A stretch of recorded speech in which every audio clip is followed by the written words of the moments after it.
Assalamualaikum warahmatullahi wabarakatuh. Bapak dan Ibu, para pejuang asam urat yang pantang menyerah di seluruh Indonesia. Saya ingin memulai perjumpaan kita hari ini dengan sebuah misteri yang saya yakin banyak sekali di antara kita yang mengalaminya.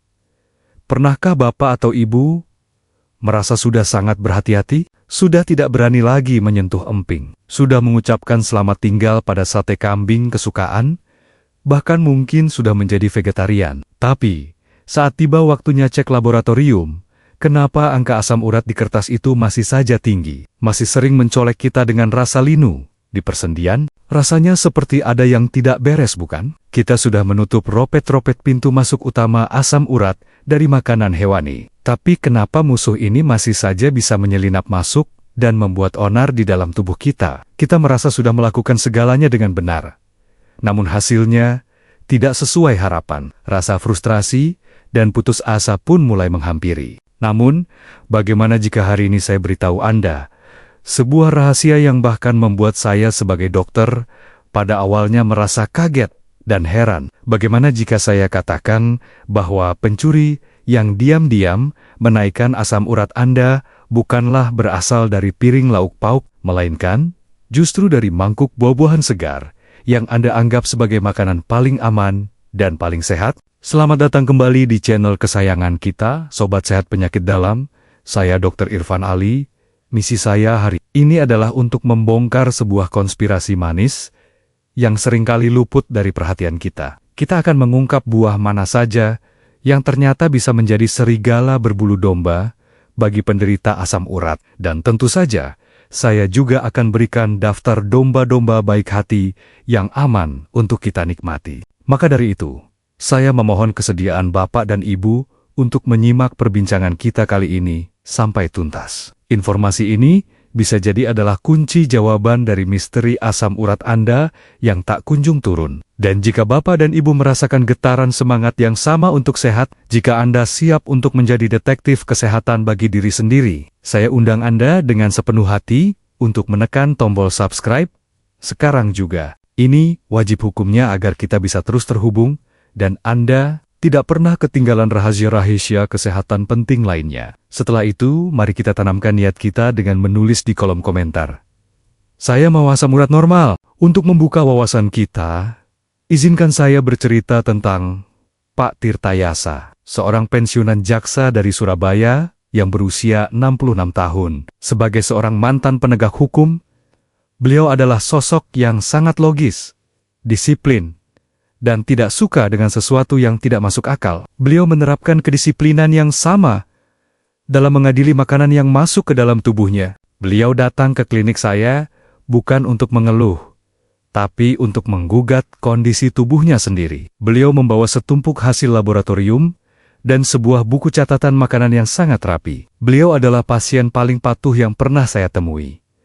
Semua makanan tinggi purin sudah beliau coret dari daftarnya. Namun, angka asam uratnya tetap membandel di angka 9,5, jauh di atas normal.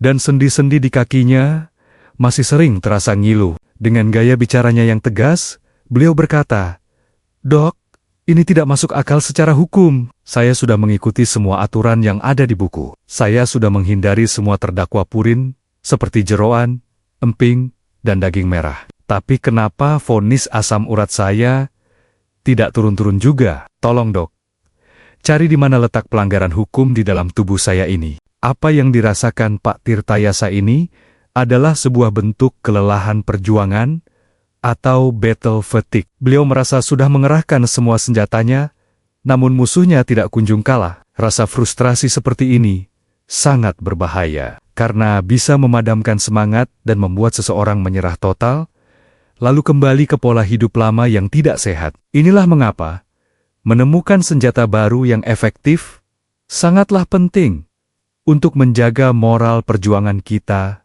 tetap tinggi. Mendengar gugatan beliau, saya pun tertantang. Kami periksa kembali catatannya. Pola makannya memang sudah bersih dari purin. Obat penurun asam uratnya pun diminum dengan sangat teratur.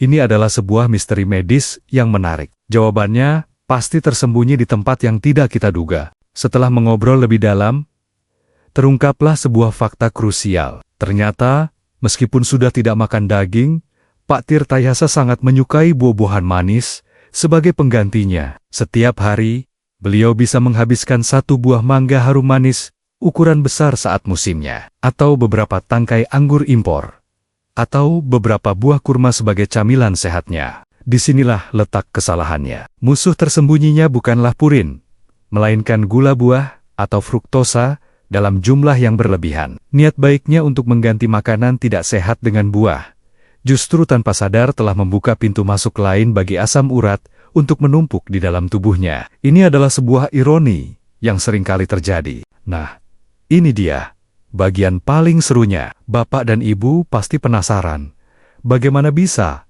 buah yang manis dan segar ini justru menjadi biang keladi asam urat. Bukankah selama ini kita diajarkan bahwa asam urat itu berasal dari purin di daging dan jeroan? Mari kita buka buku biokimia tubuh kita sejenak. Mari kita gunakan sebuah analogi sederhana. Bayangkan, di dalam tubuh kita ada 2 pabrik yang berbeda, namun keduanya menghasilkan limbah yang sama, yaitu asam urat. Pabrik pertama adalah pabrik purin, yang mengolah bahan baku purin dari makanan hewani. Pabrik kedua adalah pabrik fruktosa, yang mengolah bahan baku gula buah atau fruktosa. Selama ini, kita hanya fokus untuk menutup atau mengurangi produksi dari pabrik purin dengan cara membatasi makan daging dan jeroan. Kita lupa bahwa pabrik fruktosa ternyata juga bisa menghasilkan limbah asam urat dalam jumlah yang signifikan jika kita memberinya terlalu banyak bahan baku. Bagaimana caranya? Saat kita mengonsumsi fruktosa dalam jumlah besar, misalnya dari jus buah atau buah-buahan yang sangat manis dalam porsi banyak, organ hati kita akan bekerja keras untuk mengolahnya. Dalam proses pengolahan fruktosa ini ada sebuah produk sampingan yang terbentuk, yaitu senyawa bernama AMP.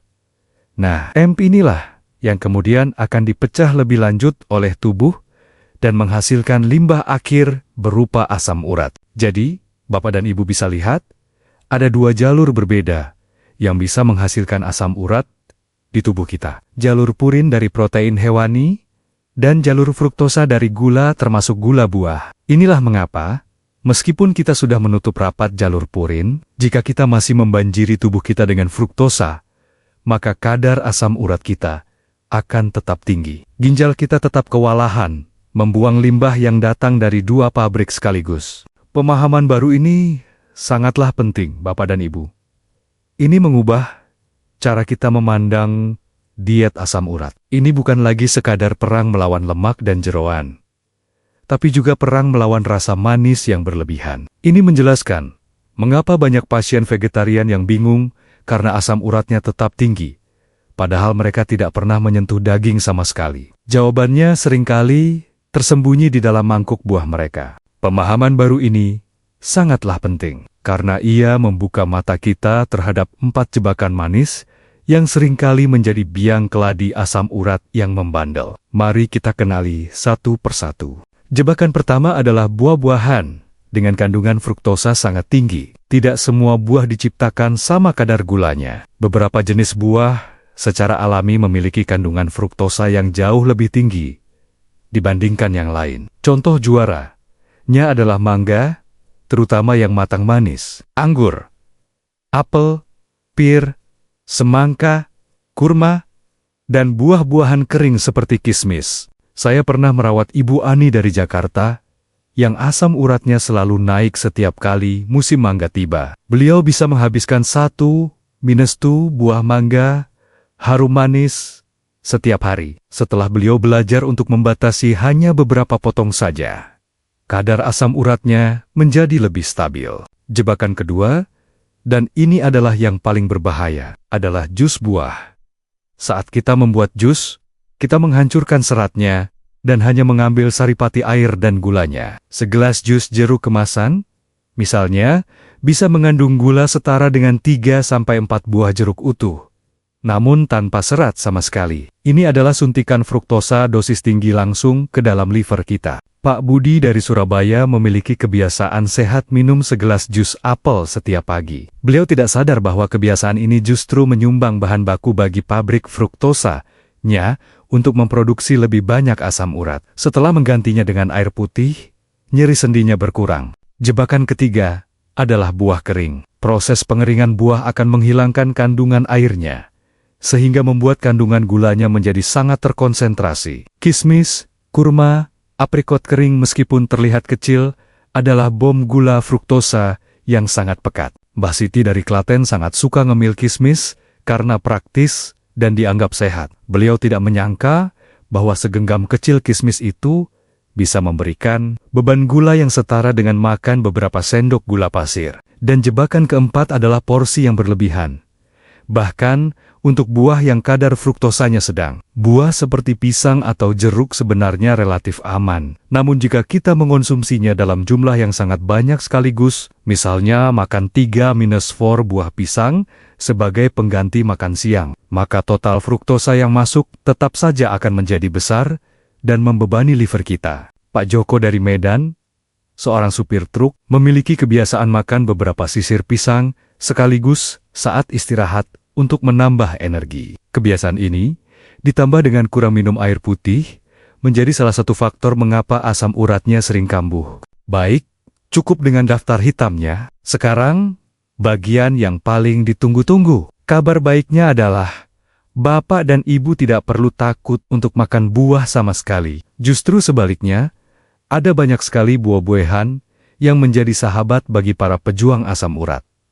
Mari kita kenali pasukan penyelamat kita. Penyelamat pertama adalah kelompok buah beri, strawberry, blueberry, raspberry, blackberry. Buah-buah kecil berwarna gelap ini adalah juara antioksidan dan rendah fruktosa. Mereka mengandung antosianin yang bersifat anti radang kuat, sangat baik untuk meredakan nyeri sendi akibat asam urat. Penyelamat kedua adalah buah ceri. Ini adalah superstar bagi penderita asam urat. Banyak penelitian menunjukkan bahwa konsumsi buah ceri segar atau jus ceri tanpa gula secara rutin dapat membantu menurunkan kadar asam urat dan mengurangi frekuensi serangan nyeri. Ia bekerja seperti pembersih alami bagi kristal asam urat. Penyelamat ketiga adalah jeruk dan keluarga sitrus lainnya, lemon, nipis, grapefruit. Mereka kaya akan vitamin C. Vitamin C ternyata memiliki peran penting dalam membantu ginjal kita untuk membuang asam urat dengan lebih efisien. Jadi, memulai hari dengan segelas air hangat plus beberapa tetes jeruk nipis setelah makan adalah ide yang bagus. Penyelamat keempat adalah alpukat. Meskipun sering dianggap berlemak, lemak di dalam alpukat adalah lemak sehat tunggal tak jenuh yang justru bersifat anti radang. Alpukat juga rendah purin dan fruktosa, serta kaya akan kalium yang baik untuk ginjal. Penyelamat kelima adalah pisang. Pisang juga kaya akan kalium yang membantu kerja ginjal, serta relatif rendah purin. Namun, karena kandungan gulanya cukup tinggi, tetap batasi porsinya, cukup 1 buah ukuran sedang per hari. Selain buah-buahan di atas, ada beberapa lagi yang juga tergolong aman dan bisa menjadi variasi menu Anda. Melon dan belewah, misalnya, kandungan airnya sangat tinggi, sehingga membantu proses pembilasan ginjal. Nanas juga mengandung enzim bromelain yang bersifat anti radang. Kiwi kaya akan vitamin C. Jadi, pilihannya sebenarnya sangat banyak. Lalu bagaimana cara mengonsumsi buah-buahan aman ini? Dengan cara yang paling bijaksana, ada 3 aturan emasnya. Aturan pertama adalah porsi secukupnya. Ingat, aturan telapak tangan. 1 porsi buah idealnya tidak lebih besar dari kepalan tangan Anda.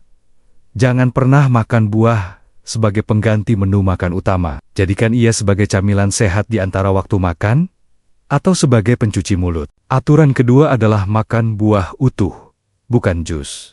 Saya tidak akan pernah bosan mengingatkan ini. Serat di dalam buah utuh adalah rem alami bagi penyerapan gulanya. Membuang seratnya sama saja seperti mengendarai mobil tanpa rem di jalan menurun. Sangat berbahaya. Aturan ketiga adalah kombinasikan dengan protein atau lemak sehat. Jika Anda makan buah sebagai camilan, jangan makan buahnya saja. Dampingi dengan segenggam kecil kekenkogan almond, kenari, atau sepotong kecil keju, atau yogurt tawar. Protein dan lemak akan memperlambat penyerapan gula dari buah, mencegah lonjakan gula darah, dan produksi asam urat berlebih. Analogi positifnya adalah seperti ini. Menikmati buah bagi penderita asam urat itu seperti menyeberangi sungai dengan jembatan gantung. Buahnya adalah pemandangan indah di seberang sungai. Tapi kita harus menyeberanginya dengan hati-hati, porsi secukupnya. Berpegangan pada tali jembatan, makan buah utuh dengan seratnya. Dan berjalan perlahan, kombinasikan dengan protein atau lemak. Jika kita mengikuti aturan ini, kita akan sampai di seberang dengan selamat dan bahagia. Mengatasi rasa takut makan buah itu penting. Setelah bertahan-tahan menghindari banyak jenis buah, karena khawatir asam uratnya kambuh, Pak Tirtayasa awalnya ragu saat saya justru menganjurkannya makan buah ceri dan stroberi. Namun setelah mencoba dengan porsi terkontrol dan merasakan sendiri bahwa tidak ada serangan nyeri yang muncul, beliau menjadi jauh lebih tenang dan percaya diri. Beliau berkata, ternyata kuncinya bukan menghindari, tapi memilih dengan cerdas ya dok. Dan hebatnya lagi,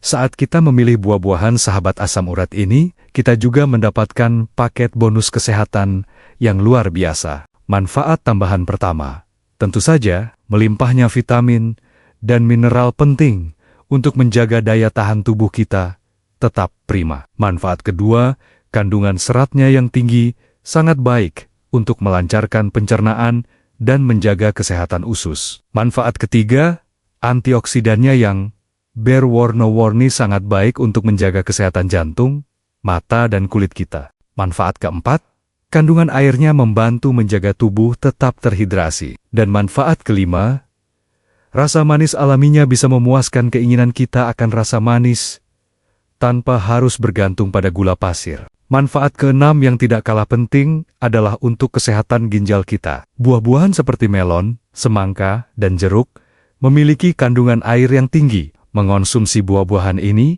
akan membantu meningkatkan produksi air seni, yang artinya kita sedang membantu ginjal untuk menggelontor atau membilas keluar tumpukan asam urat dari dalam tubuh. Ini adalah proses cuci ginjal alami yang sangat menyegarkan. Dukungan ilmiah pun sangat kuat. Penelitian besar seperti Framingham Heart Study telah menunjukkan korelasi antara pola makan tinggi, buah-buahan terutama jenis beri, dengan kadar asam urat yang lebih rendah, dan risiko serangan gout yang lebih kecil. Ini adalah bukti bahwa memilih jenis buah yang tepat adalah strategi yang sangat efektif. Namun, sebagai dokter Anda, saya juga wajib memberikan rambu-rambu peringatannya. Ada beberapa tanda alarm dari tubuh yang jika muncul, itu artinya kadar asam urat Anda mungkin sedang sangat tinggi atau sedang terjadi serangan akut. Tanda-tanda bahaya tersebut adalah: pertama, nyeri sendi yang datang tiba-tiba, sangat hebat, terutama di malam hari, seringkali di jempol kaki, lutut, atau pergelangan kaki. Kedua, sendi yang terserang menjadi bengkak, merah, terasa panas saat disentuh, dan sangat sakit, bahkan jika hanya disentuh ringan. Ketiga, demam ringan atau meriang yang menyertai serangan nyeri sendi.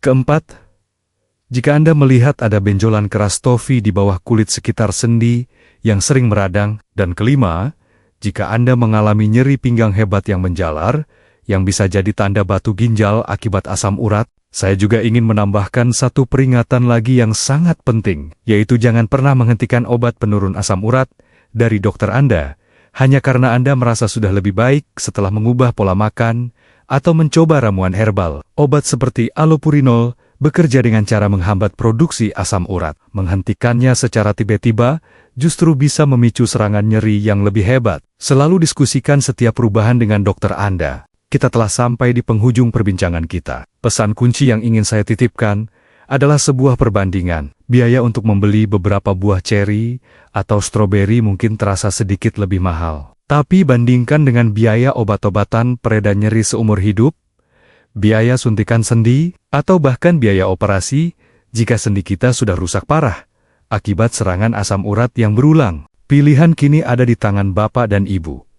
Apakah kita akan terus hidup dalam ketakutan dan kebingungan, memusuhi semua jenis buah karena kurangnya pemahaman? Ataukah kita akan mulai hari ini menjadi konsumen buah yang cerdas, yang tahu mana teman dan mana lawan, dan menikmati manisnya alam dengan penuh kearifan? Ingatlah Bapak dan Ibu, menjadi tua itu bukan berarti berhenti menikmati hidup. Justru di usia senja inilah kita seharusnya bisa lebih menikmati waktu bersama keluarga, beribadah dengan tenang, dan melakukan hobi kita. Jangan biarkan nyeri asam urat merenggut semua itu. Dengan ilmu yang benar dan kemauan untuk berubah, kita bisa merebut kembali kualitas hidup kita. Saya ingin Bapak dan Ibu memandang kebiasaan makan buah ini bukan sekadar sebagai pengobatan, melainkan sebagai sebuah kegembiraan kecil dalam piring makan kita. Aromanya yang wangi, rasanya yang segar, itu adalah bonus dari alam yang bisa membangkitkan selera makan kita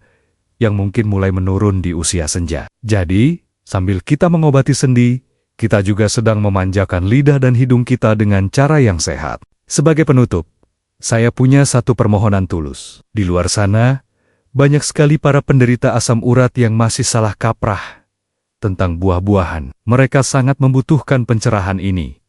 Jadilah duta kesehatan bagi mereka. Bagikan video ini ke grup WhatsApp keluarga, teman arisan, dan komunitas Anda.